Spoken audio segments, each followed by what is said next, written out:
Hi there. Hi, welcome to Happy Hour with Ruth. And Roxy.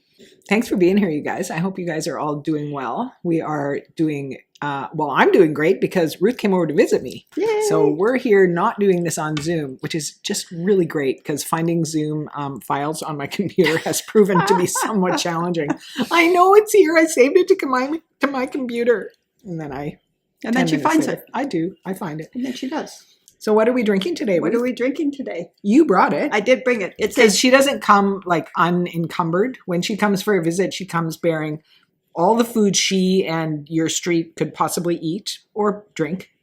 And it's really fun for me. well, they're also, I go over to her place, I bring nothing. that's they're taking care of our house while we're not here. So, But look at this. It is. We're drinking a Crème Brûlée dark porter. Yeah.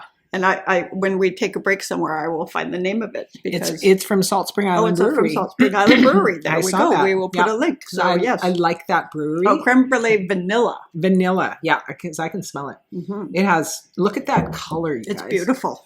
Okay. It's a nice, rich, dark brown. Oh, yeah. Yeah, it's gorgeous. Like the color. Oh, it's kind of like it's a bit darker than the color of your hair. I always wanted dark hair like that. My hair color, not highlighted. Well, it looks very It's nice. more the color of that, yes. Well, Briley knows what she's doing. Riley does know what she's doing. Yeah, and I was thinking, we talk ahead of time. What are we going to talk about? What's our theme? What are we going to drink? Does our drink have a theme to go with it? And today we're going to talk about the Matriarchy, which is, I think, going to be a lot of fun. And I was thinking, you suggested Matriarch Merlot. Yes. Yes. But it's early. Which would be it's a little, because we're doing this in the afternoon today. Yes. And then And we'll I day thought, drink, but that's a little much. yeah, especially red wine. Yeah. And then I thought, well, Guinness, because Guinness has a history of being, good for you. So Guinness for nursing mothers was actually a thing. And I did not Oh, that's right. I remember that. come to Guinness at that time in my life, although I did start drinking beer when my first daughter was born, because, had never drunk anything up until that point. Well, this is and not quite my liked fault it. that she started to drink. Just saying. No, it's not. So then I said that, how about Guinness? And she says, oh, look what I brought. And it's perfect. I could read her mind, just saying. It's quite delicious. Yeah, she can. Yep. But yeah, so really, this started because Roxanne and I had a conversation about, she told me that she's got this little sticky under her wall. I do on my computer. Yeah.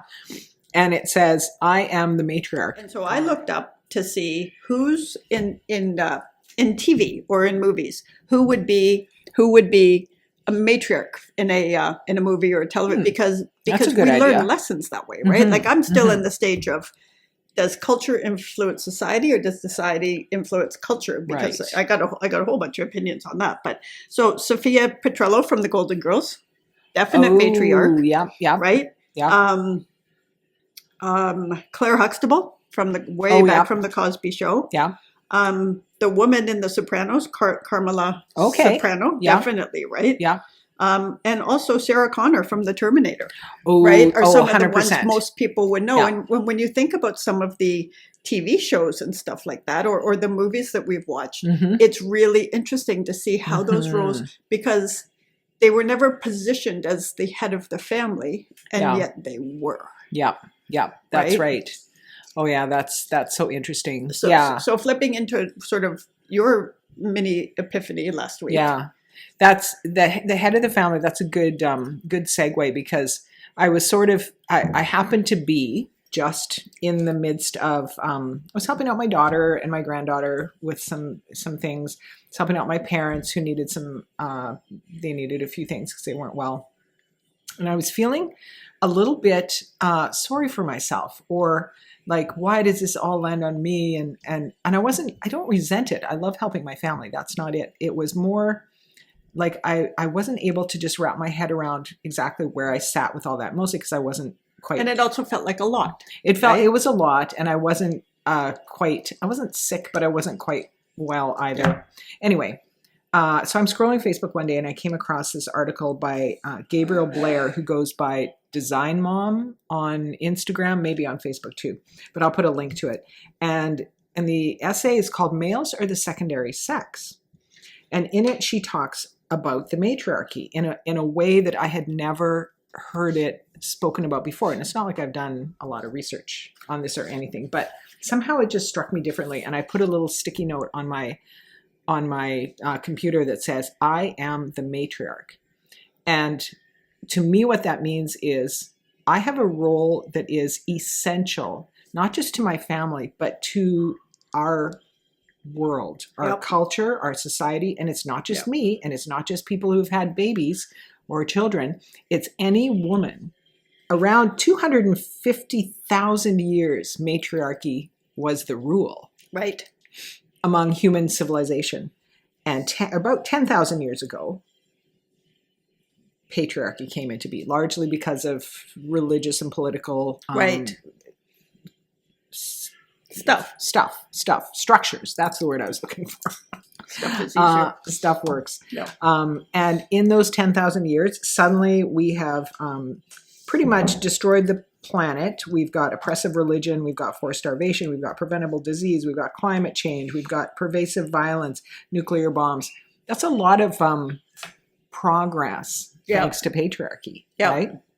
And so when I looked at it, I'll get more into the essay a little bit more, but when I thought about it differently, I put myself in a different spot where this is not these things that are being asked of me right now, or these things that I feel responsible for. These are not tasks that I need to, pick up because, well, someone's got to do it, or be resentful of. This is my role. Yeah. My role is to care because I'm the one who will do it the best. Yep. And that was something that I hadn't thought in that term, that in those terms before. And it just changed the way I'm like, oh, of course, I am the one who can do this the best, or I can delegate to someone else. And I can direct it. But that's just it. You need this sort of central director, right? But it's funny that you just said that, because I just read something, and it wasn't about the matriarchy, but it was, instead of thinking of this, and I think it's talking right now about standing up for democracy and that kind of stuff, but it was, instead of thinking it as your obligation, think of it as your responsibility. Yes. Right? And that changes the dynamic of how we do things, right? Because I'm going to do my obligation, but I'm going to do it grumblingly. Right. But if it's my responsibility within the context of the matriarchy, or standing up for democracy, or protecting those more vulnerable, responsibility feels more honorable. It does. It does. Right? And more. Exactly. Because there's an aspect of agency to it. It's my responsibility. I choose to accept this. Yeah. If this is your job, if you choose, this is your assignment. If you choose to accept it, right. You know what? We were born with genetic coding that tells us this is our responsibility. Yeah. And on that note, let's talk about mitochondrial DNA. Hey, we're going to get sciencey. Ooh, we're not going to get really sciencey, because I really can't. But I'll tell you the definition of matriarchy first. It's a form of social organization in which descent and relationship are reckoned through the female line. So that's exactly opposite of what is happening now, right? Yep. So, and the reason that's called the matriarchy is because of mitochondrial DNA. Okay, can I just say one side thing about mitochondrial? Yes. Way back years ago, before it was easy to do illustrated stuff for online and things, it was at the beginning of the internet getting thing. I worked with, and I'm going to forget who it was, which client, but we did a little thing, and it was Floyd the fruit fly. And it was about mitochondrial DNA, because a fruit fly's mitochondrial DNA is actually similar to humans. It is, yes. Right. See the things I know? But anyway, sorry. Well done. Well done. Side quest. They do that. They use fruit flies. I remember doing experiments with fruit flies too when I was in tech school, and they do it because their reproductive rate is so fast. You get an answer like tomorrow.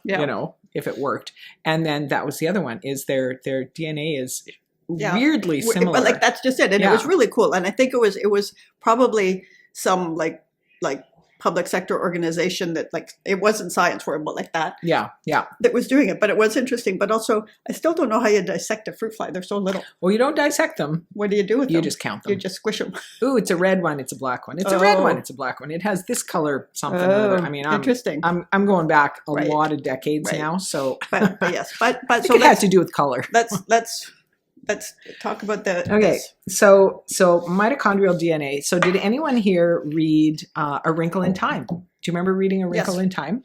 So Madeline, help me. Okay, I'll Are you talking about the author? yes, the author. So name? Madeline L'Engle. Madeline See. L'Engle. I had Ursula See. Le Guin in my mind, who also writes science fiction for Right. young adults. So Madeline L'Engle wrote about mitochondrial DNA in a way that introduced some of us to a thing that is so complex and so like it's a hard thing to. And she did it in the context of it.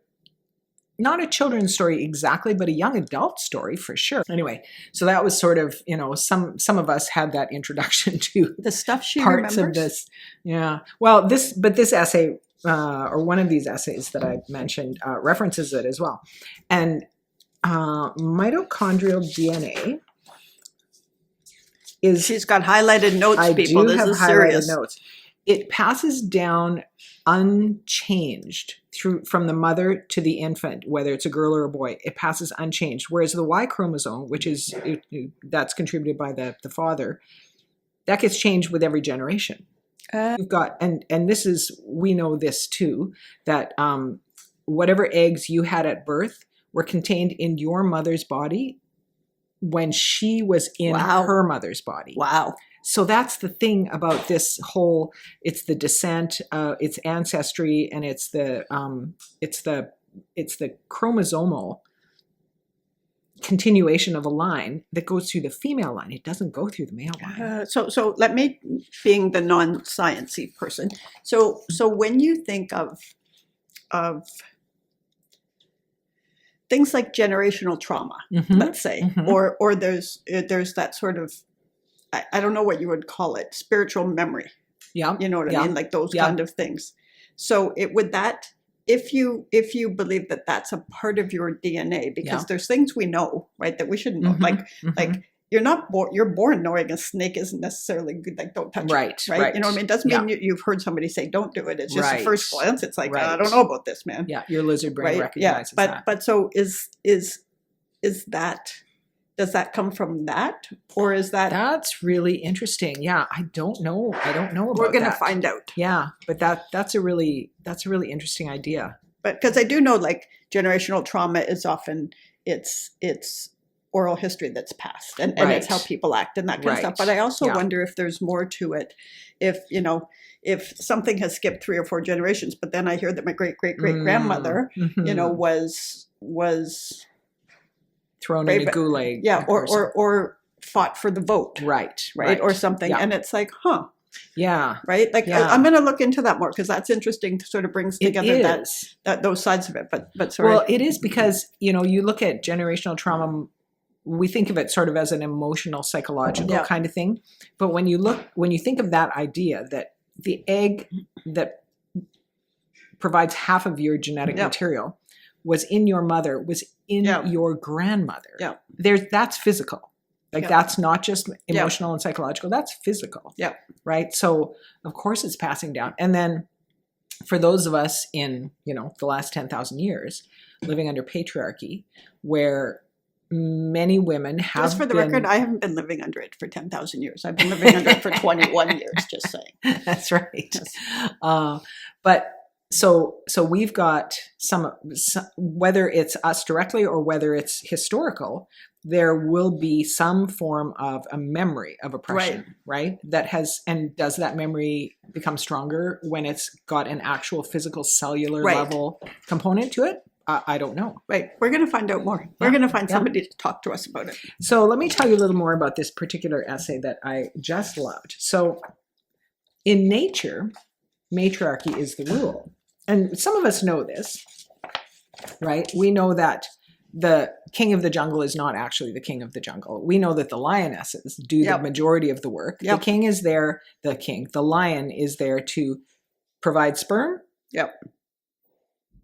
Is there anything else? No, because mostly it's I the don't think females so. that hunt, right? It's the females that hunt. It's the females that raise the young. Yep. It's the females that protect the pride. Yep.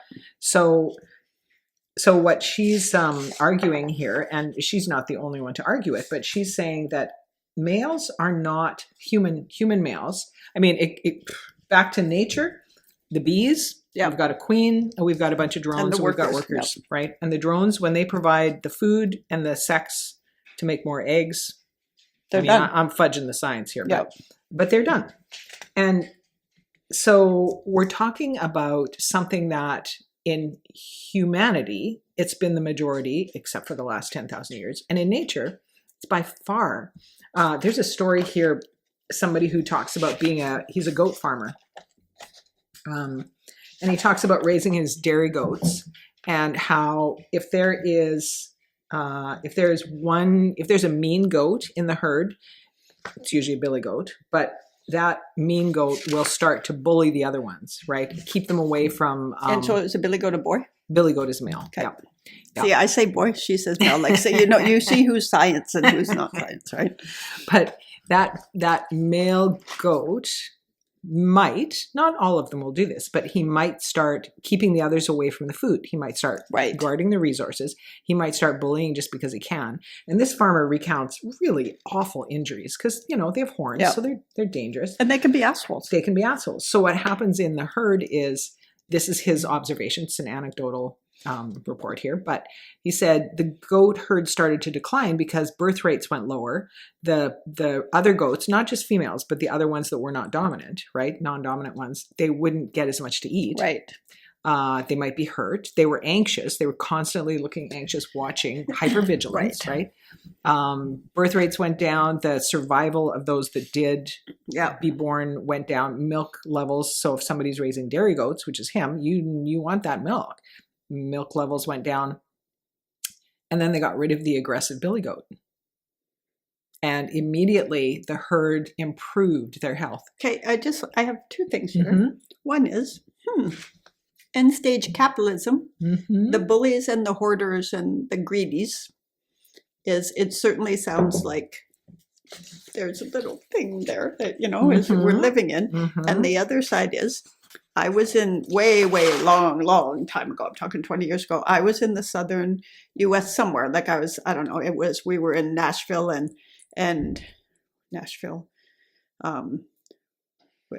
Memphis and New Orleans. I was with a girlfriend. We went to this place, like Goats on the Roof near my new house, kind of, but like that. But there was a billy goat there who decided he liked me. He had me pinned against the wall for like half an hour. They had to go get somebody and it took two guys to get him off me. And he wasn't hurting me, but he decided he liked me. And so he had me like pinned against the wall. Every time you moved, he'd come like it like he wasn't hurting me, but it wasn't comfortable.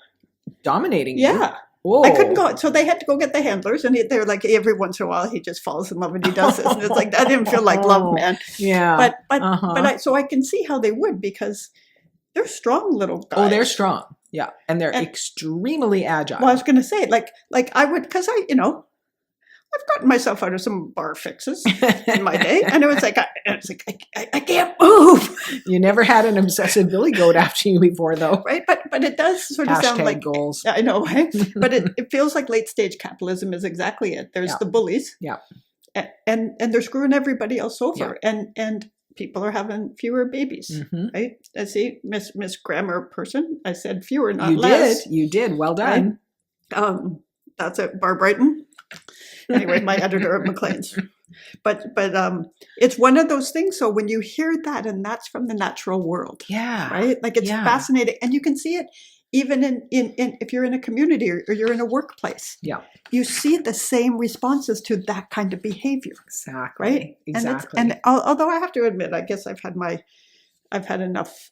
There are some billy goat girls. Oh, right. Absolutely, there are. Right. You know what I mean? Absolutely. Like they have that. They're mean girls, right? Yeah, which is good. This absolutely great segue, Ruth. The problem isn't men per se, and this is a thing that can be challenging for some people because we're not talking about being anti-men. Yeah. That is absolutely not what we're talking about, and we're not saying that the position that the existing structure should be switched. Women should be in charge and men should be subordinate. We're absolutely not saying that either. Problem isn't men per se, but rather the interlocking systems of belief and economics that enable the worst men to hold the most power. And stage capitalism, man. Exactly. And under such a system, simply putting women in charge now doesn't give us change. It gives us Pam Bondi and Ghislaine Maxwell. That's interesting. So that's what happens. So I want to just look at that for a second, because as you were talking, I was thinking a little bit about, well, at least in the United States of America. They clearly weren't ready for it. Hillary Clinton didn't get it. Yeah. Kamala Harris didn't get it. And in my head, I was like, are they? And I mean, other places around the world, you know, are very ready and have elected females. But that's an interesting thing because I think they weren't ready for the good part of exactly. right? Yeah, exactly. But that's interesting. That's really interesting, hey? Sociologist Alan G. Johnson argues that patriarchal systems aren't about individual men being bad, but about cultural structures organizing power along gendered lines to subjugate women and empower men. And then the women who get empowered, and it's a little bit like like some of the very, very far right women that support the MAGA movement, and it's like you see them, and it's just like you're actually fighting against your own own cause, right? Like you're saying all this, but then when it comes to it, it's like, oh well, I vote how my husband wants me to vote, right? Kind of stuff. But yet they become these mean girls, so they become an enabler of the patriarchy. Absolutely, I guess is what that. But that's really interesting, and that's exactly why we, because you wonder why Bondi would and because they met, like you're always shocked when a woman is involved in the harm to other women or to children, right? Yes, exactly. And they're so caught in this system, they can't see. They absolutely can't see their way out of it, and they can't see what they're doing. And the foundational influence of Judeo-Christian cosmology in our society, I didn't come up with those words. Aren't they good, though? Aren't they good? Okay, can you explain what that means to me? That just hurt my head. So I'm saying that the religious aspect of how our culture has been shaped, and this is an article by a woman who's in the United States, but I will say North America is pretty much all under the same thing. So that is that religion has helped this. Yes. Religion has absolutely helped it. So you think about Eve's original sin. There's a whole other way of reading that. I did just read something, the whole like, let's look at Eve differently, right? But yeah. Eve's original sin, okay? Let's blame everything on women from the beginning. So just for the record, she ate a piece of fruit. Yeah, I mean, like really, what was she if we're going to use better symbolism, like I'm going to use symbolism, maybe they could do something better. I know. Right? Like, come on, she ate a piece of fruit. Are we telling people to eat fruit? Like the other side of that is, like, you should eat five. The practicality of that is like you look, and I thought that was this article started because I usually, it's like books need to have a cell phone, articles need to have humor in it, or they lose me. But it was, I think the first line was like, so she changed everything because she ate a piece of freaking fruit. Yep. Right? Like, and it was like, and meanwhile, you look at all the things that have been done, right, under mostly men. And it's like, they didn't get kicked out of the kingdom. Exactly. So you've got biblical injunctions for women to submit and children to be beaten into obedience, which is the whole spare the rod, spoil the child is not exactly scriptural. It is a 17th century idiom based on a piece of scripture in Proverbs 13:24 that says something about spare the rod, and then it goes on to say something else, but it was interpreted into this idiom: spare the rod, spoil the child. Got to beat your kid. Got to break their spirit. Got to break their spirit. And right? If you think about how that's translated into racism, right? Oh my goodness, I'm going to beat the Indian out of you. Exactly. My God, like who would ever freaking who would think it, but also who would say that? Yep. Exactly. So there's this religious aspect that has promoted sexism, racism, fill in the blank ism. Yep. Then there's a class aspect, as you said, capitalism, right? End stage capitalism, the disastrous trickle down policies that have all but destroyed the American middle class in the past 50 years. You can talk about that. I can't. But okay, so let's go back to this. That whole trickle down theory.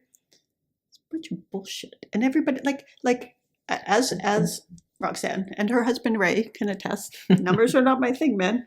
Right? It's like they never say to me, "What was the estimate for that?" Because I add like 4 zeros to it. But it's 700 or 7,000. I don't know, one of those, or 70,000. Yeah, it was a 7. I'm the same way, but I'm the one with the 7s. But the trickle down, like it's out, and it's like that's this. But it also the trickle down means here you get my crumbs. Basically, right? And the side of it doesn't, that's not how it works, because they spend their money up here and it doesn't come down, because then they work to avoid taxes, and they work to they go register in offshore places where they don't have to pay, and all of this stuff, and then it never comes down. And that's exactly it. Like, the biggest challenge of that, and we've got proof it doesn't work, and yet that's exactly what they're back doing again in the US, right? Well, and this this particular author talks about how, you know, we're all watching the Epstein files so-called release right now, and one thing that doesn't get talked about a lot is that we all know that the men were rich. The men were super rich, super powerful. All of them were involved. All of them were. What we don't talk about is that the women were all poor. Yeah. The women were all poor. Including whatever, I don't even know how to say it. The women and children, Maxwell. I should say. Ghislaine Maxwell, because her father, by the time she ended up with Epstein, and there's a whole bunch of other stuff like the Mossad and global intel, like there's all this side, because, you know, her dad accidentally fell off a boat. Right? Okay. But anyway, all of a sudden they took all his money back because they realized that he like, they're all sort of bad business dealings, right? So she ended up with no money, but she had social cachet. Right. And that's her and Epstein became like useful to one another. Okay. Right. Like, and that's just it. So even the women that were working on the side of evil didn't have much money. Sarah Ferguson was friendly with Epstein, right? And I'm only saying this because as we're taping, today's the day that former Prince Andrew, whatever his banana is, got arrested. So when she divorced at the time, Prince Andrew, she lost a whole lot of support, right? Because she was no longer, right? Right. Like, right. And so it's like, and yet she was friendly. Like, so it was like, there are the controllers and the takers, right? And I guess they were givers, but they only gave if they got something back, right? So, but that's that's a really interesting dynamic, because those who have money have a lot of power over anyone who's vulnerable, because most vulnerable people, poverty is part of it, right? And, Absolutely. And for some, it's poverty as in food insecurity and starvation and all that. And for others, it's they don't have the lifestyle they want. Yeah. Right. This is fascinating. This is really fascinating. I think that we could do more than one episode on this, because we could go. I think we should just do a quarterly matriarch update. Matriarch check-in. Yeah. But so we talked about males being the secondary sex based on mitochondrial DNA is passed from mother to child without recombination, whereas the autosomal, the nuclear DNA passed by both parents, is changed every generation. So only the mitochondrial DNA does not change. It's an unbroken ancestral line. Okay, so let's say that means that women are the primary sex. Men actually hate being in charge. Men actually hate being in charge. Not all men, of course. Like, this is all of this is not all men, not all women, right? Yeah. But for the most part, because men are supposed to play a secondary role in the human world as well as the nature world, we allow men to try and act as the primary sex. It's an experiment that was bound to fail, because it goes against everything that we know about animals, and including human animals, nature, and evolution. In reality, patriarchy makes human males miserable because it puts them in charge and keeps them constantly competing for resources. So we always talk about, men are more competitive than women, right? Men are more aggressive, men are more dominant, all that stuff. Well, what actually is the case is, for the most part, men tend to be physically larger and stronger than women.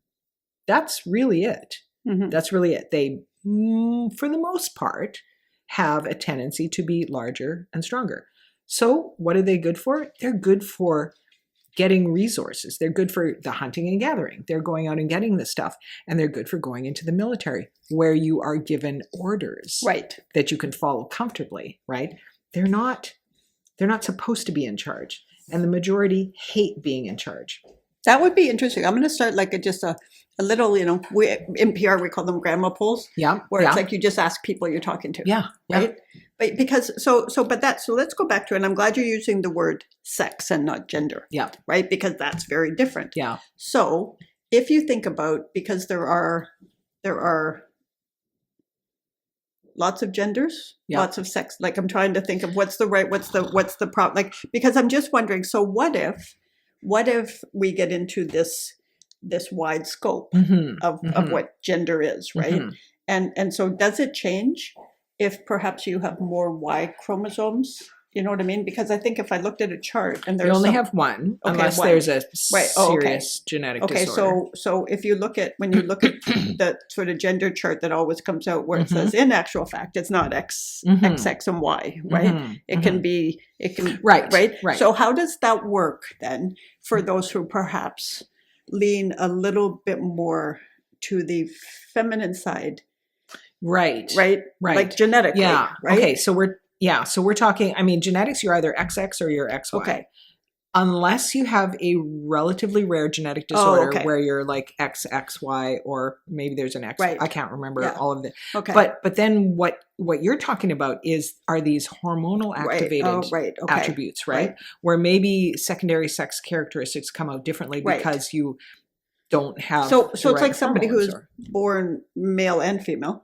Right. Yeah. Yeah. And then the doctors or somebody decides. Right. Like ambiguous genitalia. So what does that mean for this? You know what I mean? Like just like that. To me, that's really interesting because and I mean way deeper. We definitely need a scientist, but it's an interesting thing to me to be able to, because it isn't everybody and everything. Yeah. And certainly. Well, and you can look at like the majority of, we're making some broad generalizations here, and you're talking about sort of the outliers, which matter because over the course of the globe, that's a significant population. In terms of the actual percentages involved, must be smaller, right? No, I'm going to find out, but it is like I get into these, and I actually have something I share on social media when somebody says there's only two, right? Oh yeah, I have that one too. I love that. They say, but that's just it, and it's like, and so that interests me because that is partly biological, right? Like it's one of those. So sort of they get a little bit more of the matriarchy side of the genes, you know what I mean? Yeah, like I'm gonna, that's another one, because again, like this isn't certainly, there's a lot of gray area in there. Oh, right? tremendous amount. Exactly. But it's interesting to dig into it a little bit because we have been raised again, right, to think black and white, A and B. Exactly. That binary thinking, and we, me probably more than you because of the religious exposure, we're very much raised in patriarchal thinking, and it is it's a mind F to get out of that. You're allowed to swear on here. I know. It's not CBS. But I always swear way more than you. But it is 100% a mind fuck to try and get out of that. You never swear way more than me.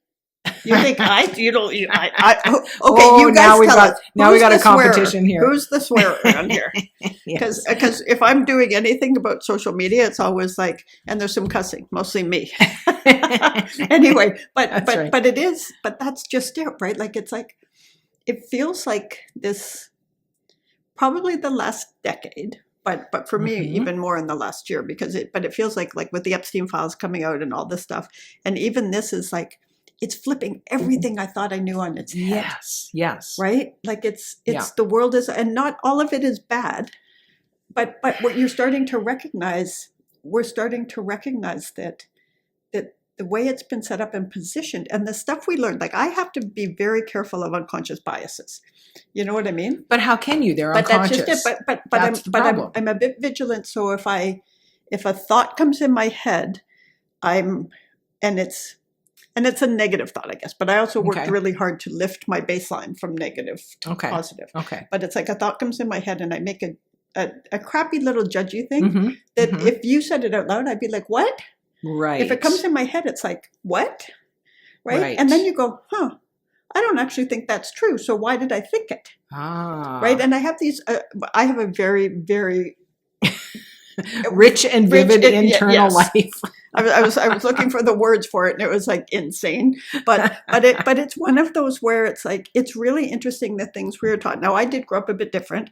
I had a creative mom. I mean, but she, for the most part, I mean, she did stuff, right? But like she worked sometimes and she did this, but she was mostly a stay-at-home mom when we were kids. But she always like would go to thrift stores and find really cool things, and antique dealers would buy. Like she was a little entrepreneurial and creative, so very different than growing up in that kind of very specific, right? You're supposed to get married and do this. My mother was like, clear. Don't get married if you don't want to. Right. Yeah. Right? Yeah. I mean, but it is an interesting thing to see it flip. Like, it's like these aha moments, right? Yeah, these aha moments. And it's kind of funny. Like, for me, it's really interesting because, I was raised in a very traditional household, and I married relatively young, had kids, and chose even as I say it, I choke almost because I wanted to stay home with my kids when they were little.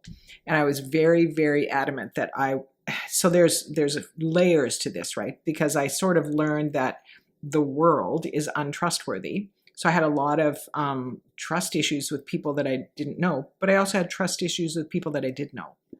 So I'm like, well, I'm the only one. I'm the only one who can raise these kids, which is very matriarchal thinking, except that the matriarchy depends on other women to make it run. Right. So when my kids were little, and we had just moved from Ontario to BC when I had my second one. She was. But you grew up out here. I grew up in Saskatchewan. Oh, that's right. And then moved to Ontario with my husband. Then moved back to British Columbia. Right. So I had an 18-month-old and then a newborn. We'd just been in the province for 3 months. And I found a group called La Leche League, which is, if you know any Spanish, it means the Milk League. And it was basically a support group for women who were choosing to breastfeed their children. And this has sort of, it's kind of... Was it churchy? Nope, absolutely not. Because I was going to say, I'm interested if they used, like, because that's a Spanish exactly phrase, right? Yeah. Like, so I was going to say, I'm interested why they chose that name, but that's a whole other tangent. That's a whole other tangent. Anyway. And there's lots of reasons for that. But on the surface, you would think this is a bunch of stay-at-home moms who want to stay with their kids. They're very traditional women. In fact, a lot of women who get deeply involved in La Leche League, and I did become certified to be a peer breastfeeding counselor as well, because it's what I do. If I'm going to do something, I'm going to learn how to do it and then get certified. Yep. But anyway, really high divorce rate of people who stay in La Leche League, and because it's more about attachment parenting. It's more about finding a community. Yeah. It's more about going back to your ancestral roots of what is it that this body is designed to do? Right. And how is it that the external forces of consumerism and big pharma and whatever have told you that you're not that important. We can replace what you do. We can provide this, this artificial baby milk. That's what I call it, right? And it's just as good as what you have. And you know what? There are times, and I have a baby granddaughter and a baby grandson. I'm very grateful that there was access to artificial baby milk for them, because my daughter, for some reason, it was an incompatibility there. But that is what it's for. It's not to say it's equal. It's not equal. No, it's absolutely not. But I also think it's important to think, because I think if you're able and you want to stay home, whichever parent at this point, right? It's a little different now. And I really think that's good. If you're able to do that, like, I don't see, for me, who no kids, never wanted kids. I always thought, if that's your thing, that's freaking awesome. And you can do it, right? And the other side is, the flip side to that is as long as you can still find fulfillment for yourself, right? Yes. Because you all see these parents, and it's not just moms anymore, but their kids become their whole life, and then when the kid goes, holy doodle, like and you feel really badly for them, because you understand why they did it, right? Because they really love their children and this, but then it goes back to the thing of, what do you do then when you're 40, 45, whatever, your kids are gone? Yeah, fantastic question. But you wrote, you know what I mean? You had a purpose I and a always passion. had other things that I did, right? But I think it kind of goes back to the patriarchy. We're seeing this, this whole trad wife trend, right? And you know what? If you can afford it and it works, fill your freaking Mhm. boots, because I think If that's your choice. yes, choice, right? But Yes. and not everybody has the choice, Yeah. right? Because again, everything goes back to money. But the flip side to that is I think that's really good. And you see people that they contribute to their community. I mean, you look at Minnesota, right, Yeah. and what was happening there, and it was a lot Mhm. of these stay-at-home moms that were out recording during the day. Yeah. Right. Yeah. And how courageous of them. Totally. Right. I mean, Because they're not just protecting their children, their families, they're protecting their community. but that's just it. That's the essence of And- the matriarchy and right there. Renee Nicole Good, I always Yeah. get those two. Yeah. She had just dropped her child off, right? Yeah. You know what I mean? Yeah. Like that's exactly. But it does kind of go back to, I'm glad that we've shifted and there are now there's stay-at-home parents as opposed to stay-at-home mom. I think that's really good. Yeah. But it also is, you can also see it, because I've had probably not for long friends where you could see the control of, it's my money. Right. That's a real challenge. That was a huge emotional challenge for me when my children were small. Just feeling like I have to earn the right to deserve to be in this partnership, which is that's not the case. That's absolutely not. And I knew it cognitively, but I didn't. Right. I could not make sense of that here. The flip side is growing up in the church, and my outside take from that would be, you got to prove yourself somehow. Yeah. Right. You know what I mean? And whether that's clearly stated or that's a subtext, I don't know, because I haven't, I think, when we were kids, I probably went to church 10 times total. but the others, and you probably went 10 times in a week. Just 3 or 4 in a week. but it is interesting. And also, I know there are female preachers now, right? In some wasn't denominations. Back, there certainly wasn't back in my world. Yeah. Right. Oh no. And there's still we were Presbyterian. No, Protestant. I don't know. We were something. They had church on Sunday. You're funny. I need to draw you a family tree. So there was that one part of the essay that really grabbed me, was that, oh wait, it can be a responsibility that I take on willingly. But then the other part that really got me was this, men actually hate being in charge. I'm like, what? I need to ask people that. It seems to me that they really like it. But here's the thing. Most men want a simple life. And so you look at the blogs out there. What are they saying? We're happy we're simple creatures. All we want is to work as long as we have food and sex and no nagging, and nagging equals responsibility. So, shelter, sleep, sex, and we're good. Just like the king of the jungle. Right. That's all he wants, right? It's that we want women to make all the decisions. And so this is my personal anecdote here. My husband changed when he retired. And I saw differences. And this is a man who was in charge of his little world for his big world for 30 some years. He was in charge of my dog's lives. He was in charge of lives. He was in charge of staff lives. He was where the buck stopped. Yep. And he was good at it. Yep. Did it make him happy? I would say it did not make him happy. I have seen him be, and that's not just because of the, the busyness and the responsibility. I would say that since then, I have seen him say so many more things like, do you think we should take the truck or should we take your car? Right. Should we follow GPS or should we go this direction? What do you feel like eating tonight? He does not want to make those decisions. Right. Is it because for so many years he had to when he didn't want to? He had staff who could make those decisions, especially as the business grew and he got farther away from it. He does not want to make those. And we had a conversation after I read this essay. He's like, yeah, your own life. Mm-hmm. Yeah, but I kind of can see it. But I also can get that because from the other side of that is and it's a female perspective, but like I do the strategy for AHA, right? The communication stuff.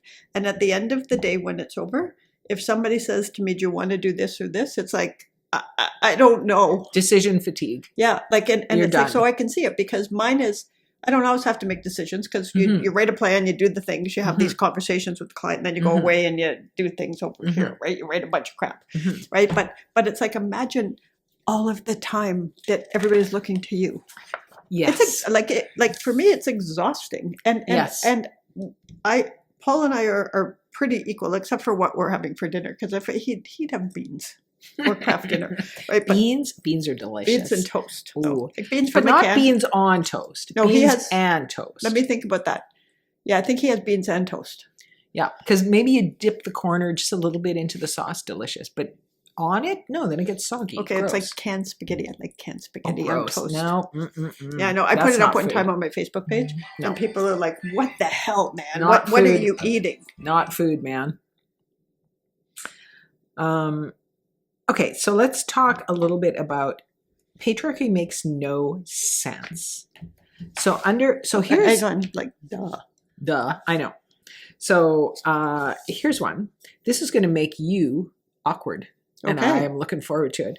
Under patriarchy, everything about menstruation and ovulation is shamed. Everything about the female body That's fair. is shamed. It's treated as dirty and gross. People are taught to hide it, don't talk about it, ignore it, pretend it. Remember those commercials about the tampon commercials where girls running around wearing white pants? Like, Seriously, come on.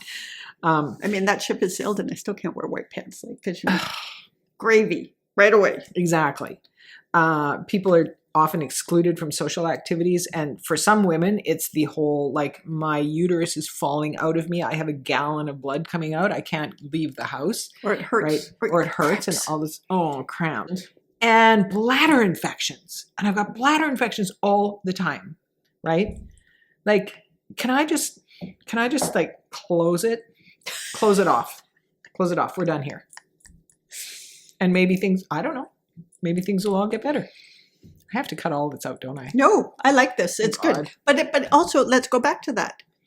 The shame that comes with bodily functions. Mm-hmm. That's why I'm So- talking about it, okay? Trying to delete the shame. Yeah, I will carry the shame. A period leak in public is highly embarrassing. Yep. Why? Why is No, that? that's fair. And I can't think of the country where they're sent to go in a tent by themselves. Oh yeah, the Red Tent. The Red Tent. Anita Diamant wrote that book. I Told you have guys. read. She knows I that haven't thing's finished bad. it. Every 8 days, that happens. And I was thinking about this the other day because I just started on, I might end up cutting this out, but we'll see. I just started on estrogen vaginal cream for anybody of a certain vintage. Anyway, but see, it's mostly because I don't want to, pee my pants. Just she can't cut it out now. just Like I can remember being in class and it's like, it's early. Right? Right. And then it's like, oh my, and you're like, you can't learn under those circumstances. no, and you're Right? like worried about the whole, like, what's going on here? Exactly. Well, now, and if I ask to leave, everyone's going to watch me Yeah, when I walk out. Oh, but if I wait until it's over and everyone's walking out together, it might be too late. Yeah, but that's just Yeah. it, right? Yeah. So there was a thing, and I saw it. I might have been on Threads. Maybe it was on social media somewhere. And what it said was, it was a woman recounting. They're on the school bus, these kids. A girl, right? Probably early high school, right? Got her period and didn't realize it. And the coolest guy in the school walked up and said, just wrap this around. Gave him her hoodie and said, just wrap this around. And she was like, what? And he's like, I have sisters. Trust me. Oh my gosh. Right? That's the boy you want to raise. Totally. He wasn't embarrassed. Well, He and did it subtly. exactly. Right? It was really That's cool. kind, and that's Yeah. and that's, but like the overriding thing we're talking about here is a shame involving something that connects with reproduction, right? Reproduction evolutionarily is the reason we're here, right? Okay, so population explosion aside, that is still our evolutionary function, is to reproduce more of us, or to nurture. Like, not everyone has to reproduce. You have to care for the ones that are here. Well, right? that's And all of it is connected. So if you make anything to do with reproduction shameful, or in the case of childbirth, child rearing, the mother-child duo thing, if you say, oh, well, anyone can raise your child, it's not important that it be you. Right. You deny that physical connection. You medicalize labor and delivery. Right. You medicalize those early times where, in fact, this child has come out of you. There's a period of time where you're still connected. You're still bleeding. Yep. This child needs your colostrum, all of these things. Yep. it's not that you can be replaced. Yeah. You can be replaced for survival. Right. But the optimal. Right. But that's just it. But then where does all of the underlying health and emotional well-being come from, right? Like exactly. That's like, so one of the things on Threads, and this is a little bit of a tangent, but one of the things I'm seeing lots of now, and Threads is a really good place, and I'm going to link to it and put my name there up, because Threads is a really good place. But there are all these kids, I mean, honestly, I'm talking anywhere from about 18 to, one guy was 40 that came on. That counts as kids. Right. But yeah, but you know what? And it's like, it's either I just came out and my parents told me to get lost, or I haven't had contact with my parents for years. And one of the things that has started, which is actually why I got color in my hair, right? But one of the things that started is there on Threads, the Epstein administration, which is what we're calling them now in the US, said, oh, those protesters in Minnesota, they're just a bunch of wine moms, right? So we took on the radical leftist scum wine mom label. And then because I'm not a mom, I said, can I be an auntie? And they said, yes. So these kids are coming out and we're all going on saying, well, I'm yours now. So tell me your things and I accept you. And what, tell me a thing you're happy about today. And we're all like gathering in and doing this, right? Yeah. And the connection to that like these kids got denied, these humans got denied emotional well-being, right? Wow. And like, you should see some of them come back and it was just like, I've never felt this much love in my life, right? Like, my goodness. and we're a bunch of freaking strangers on Threads, but we're not. On social media. Yep. And Threads is good, boy. Threads is good. You get the crap people coming on and you just block, nobody even answers them. You just block them, right? Like there's just this. And but the other thing, people are coming on and what they're doing now, and they're not asking for anything, right? Yeah. Like they're not saying, hey, everybody send me $10, right? Or, you know, grandma, give me all your money. Yeah. Like they're just coming on. It's like, it's a really hard day. And people just get in and they're like, you know what?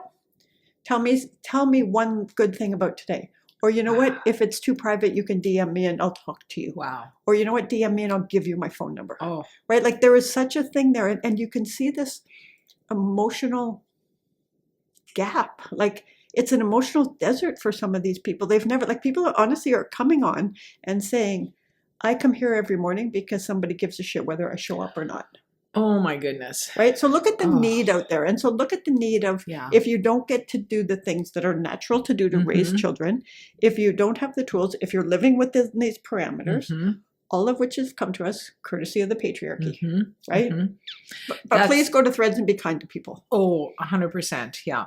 That's a really good segue to sort of what I see as the overview of the matriarchy is not, you know, we talked earlier, it's not just, you know, flipping the narrative that we have right now. It's not just putting women in charge instead of men in charge. Although that would be better. Well, probably. Couldn't be worse.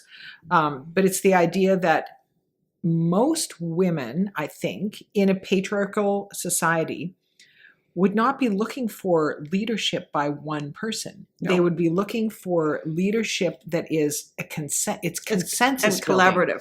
It's absolutely collaborative. And the focus is to protect those who are most vulnerable in the community. Yeah. So that goes with your trans kids or your gay kids who are not feeling loved, right? They're being being cut out. It's children. It's the next generation. Yeah.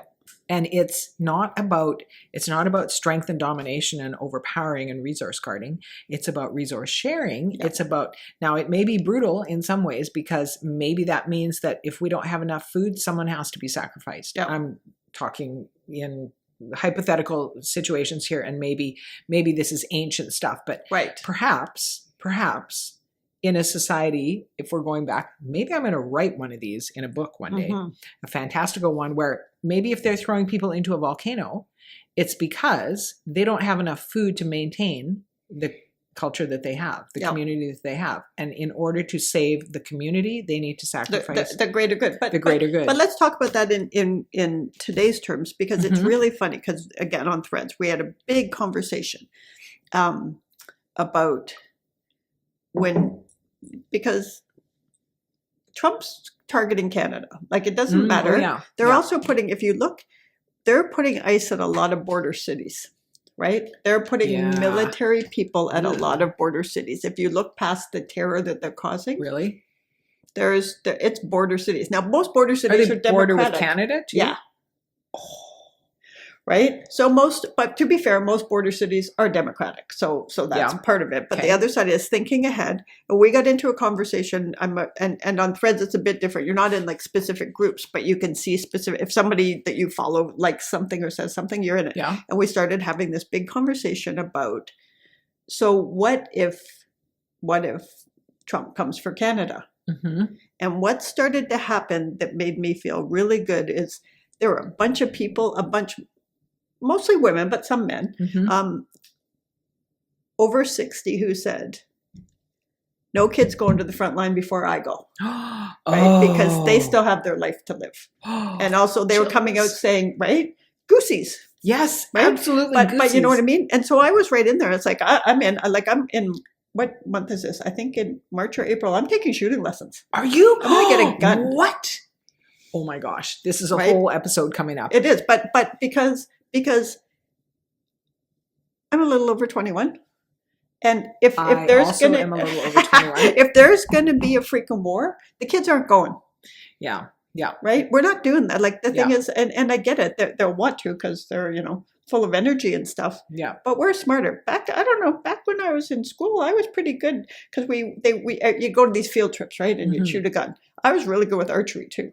And there's certain people I'd like to hit with an arrow instead of a gun. But you know what I mean? I've watched alone. Hit with an arrow means kill very badly. Yeah. Well.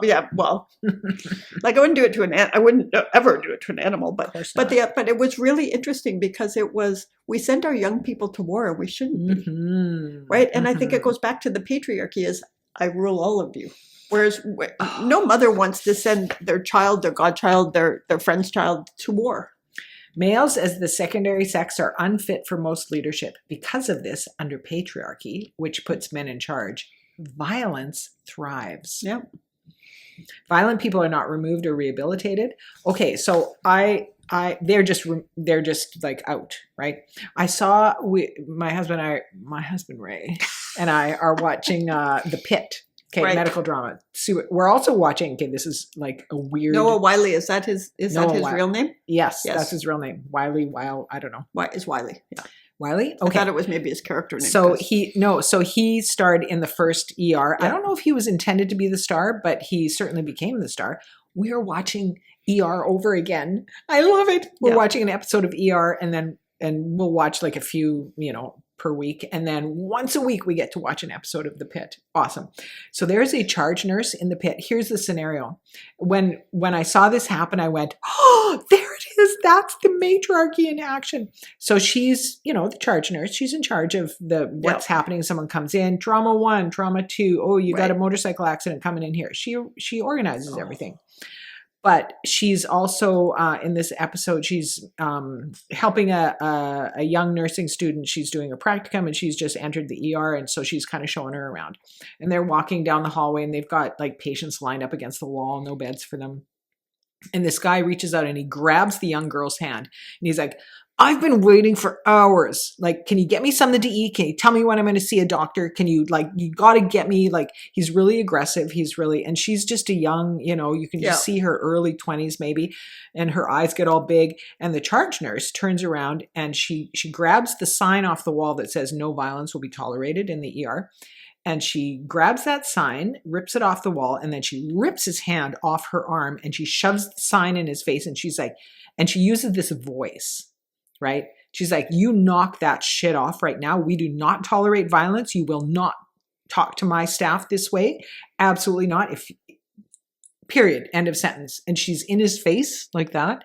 And he right away is like, I'm sorry. I'm just really I'm frustrated. I don't know. And she's like, you will get to you.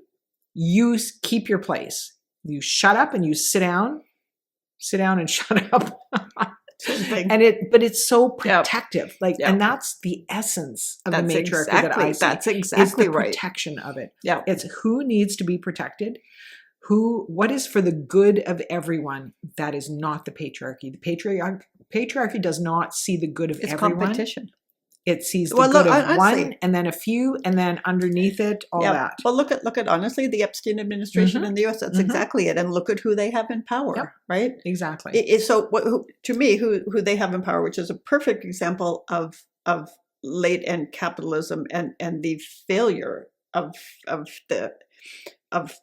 these men, specific men, the patriarchy embodied by these men. Yeah. But it's like they're combative, they're stupid.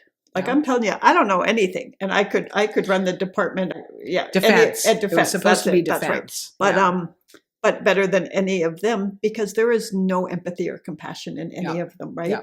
And the thing is, and they're all about one-upping. Like they're still shooting, they're still like bombing boats in the Caribbean. They're not helping. They're actually, I think, working against the Ukraine, right? They're doing all this stuff. Now they're in this conflict with Iran, and it's like, but it's really interesting to see how the difference is when you see a true negotiator, right? Yeah. Right? Yeah. Barack Obama was a negotiator. Joe Biden was a negotiator. He had Kamala Harris, a negotiator, right? Like, and you see, and I do see it on threads. There, it's probably in my feed anyway, about 60-70% women, and but the men are the ones stepping up, saying, "Hey, my son wanted to wear a tutu for this, and it's like, so I wore a tutu to class with him." Right? You know what I mean? Like these are the humans stepping up. And the thing is, they don't see that as they don't think that's anti-masculine. Right. And that doesn't it's challenge not. Their masculinity. In fact, I think that's like, you're really secure in who you are. Yes. You know what I mean? And it's like anybody who's like, I'm not wearing pink. Yeah. Right? Like kind of thing. But it's really interesting because you see the tide turning. It's just turning really slowly. I'm just watching time. We might have to do a second episode. We're way over on this one. Yeah. But that's okay. You know what? I think maybe we should kind of do a quick little wrap up and do another episode to go with this. I think that's a good idea. Yeah. I like this. Like we'll do a follow up the next week, right? Yes, we can do that. I'm just going to say here at the end, I'm just going to quote from this same article again. Patriarchy is unnatural. It makes no sense, especially considering that males are the secondary sex and don't like being in charge. Patriarchy was never supposed to happen. It has set humanity back. It's caused endless violence and suffering. It's brought us to the brink of total annihilation of the human race. It's time to end patriarchy before it's too late. And the only way is if women start talking about this and recognize our own strength and our own abilities and say, we are good at collaboration. We are good at communication. We are good at empathy. We are good at finding solutions that protect the most vulnerable. And we're pragmatic. Right? Like it's not like, and again, I mean, I know I keep going back to what's going on in the US, and notice I'm saying US and not America. Because they're not all of America. Nope. But America is a big place. Like if you look at that exact thing, it's like, it's not working there, and it's really hard to understand how they got that far, right? But the other side is, it doesn't mean we're putting down men. No. Right? Because lots of men, like y'all, like so it's like in a friendship, we all have strengths and weaknesses, right? I mean, my weakness is like understanding numbers. Your strength is bringing food and beverage to every place that you go to. Yes. But my strength is eating and drinking it. My best guinea pig ever, I got to say. I'm like, I'm not sure about this. I'll eat it. But the other side of that is like when you see our strengths and our weaknesses and you come together, and I think we're seeing more and more of that in the younger generations. Yeah. And I think that's a good thing. The thing is, we're at a crisis point right now. Yeah. And we do have to come back to this, but also it's really interesting because I'm going to go home and talk to my husband, Paul, about this and just ask him what he thinks about it, because we went into this, like we were a bit older when we got together. So it was a different, and we didn't have kids. So the partnership is just fundamentally different, right? And also no religion. Yeah. So I want to ask him how he feels about that, because I promise you, he really likes it unless I make something he doesn't like anything that touches like stew or anything. Oh, he's right? A particular. Yeah, he has a particular palate. Yes, but he's happy when I make the decisions around dinner, and I'm happy because I know what's in the freezer and stuff. But it's really interesting. And I think we have to start having these conversations without putting down the good guys. Yeah, exactly. Yeah, that's brilliant. Yeah, that's a brilliant way. Because there's lots of people willing to hand over the responsibility to things when it's your superpower. Right. It's like I wouldn't think of coming to you and say, I know how you should make bread. Seriously, I will take all suggestions. No, but honestly, like she makes the best bread in the world. Like the thing is to be able to look around and go, wow, you're really good at this, right? And so I think there's something there, but I do think this deserves more. And I'm going to dig into like the question I keep coming up with in my head here is, what happened 10,000 years ago? Like I want to know, and how did it get this far that we've got freaking Pete Hegseth in charge of the Department of Defense, right? He's just blowing up people. That's really good. We're going to, if you guys have any suggestions of people that we should talk to, we would love to hear it. Please tell us. And I know this was a bit more of a serious one, although I think I was thinking hilarious, just saying. But so Roxanne, what are you grateful for? Ooh, I am grateful for Indian food. Because that's what we're going to have shortly with our friends. What are you grateful for? I'm grateful that I have my own room here. You do have your own room. You will have your own room in our new house too. In fact, you'll have a choice of 2 rooms. But I will tell you which one you get, depending on which one's clean. That's a whole different thing. I even got here and looked under the bed because I'm missing jewelry and I think we have a ghost. Oh. So she's taking I'm missing a whole bunch of jewelry. Like, I'm not just missing like a ring or a bracelet. I'm missing like 4 bracelets and 5 necklaces. And now I'm missing new sunglasses. Have you seen them since you've moved? Yes. Wow. And my house isn't that big. Oh, it's not. So it's not like you can really lose them. Paul's a cleaner-upper, though.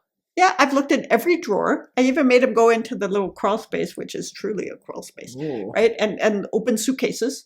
Wow. Like, it's like, they're just gone. Okay. Anyway, we're going to hang on. Wait, the ghost. What do we want more of, Roxanne? I'm just gonna show off this necklace here that Ruth made for me. That is a happy hour. I don't know if it won't get in there, but what do we want more of? We want more happy hours. What do we want less of, Ruth? Less patriarchal bullshit. Yes, 100%. Okay, we'll talk to you guys again soon. Thank you for being here. Bye.